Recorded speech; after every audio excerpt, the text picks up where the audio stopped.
Iran की oil refinery पर हमला करके क्या वाकई इजराइल ने गलती कर दी? क्योंकि अब तक माना जा रहा था कि इजराइल और अमेरिका के मिडिल ईस्ट के अंदर जो हथियार है वैसे ही कम है, और अब ईरान ने एक ऐसा अटैक इजराइल पर किया। बड़ी खबर है आज की, एक ऐसी जगह अटैक किया है जहां बचे कुछ हथियार भी स्वाहा हो गए।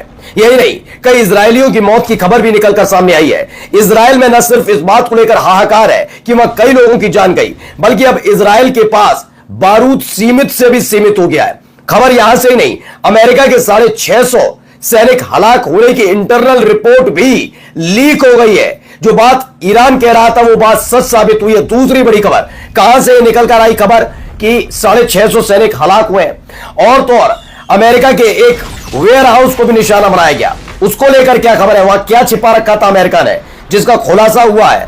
और तो और अब तीसरा युद्धपोत भेजा जा रहा है, क्योंकि रसद कम है मिडिल ईस्ट के अंदर अमेरिका के पास।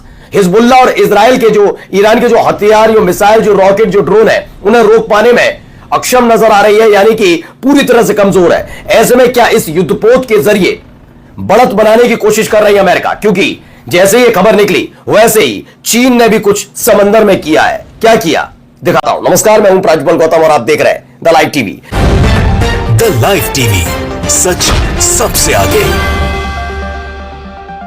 सबसे पहले एक बड़ी खबर ये देखिए, खबर निकल कर आई है तेल अवीव का, ये वो इलाका जिसके दम पर कम से कम इजराइल ये सोच रहा था कि थोड़े दिन ही सही, जब तक नई रसद नहीं आती तब तक हम खुद को बचा लेंगे हिजबुल्लाह के हमलों से, इजराइल के ईरान के हमलों से। लेकिन ऐसा हो पाएगा क्या? जरा देखिए पहले।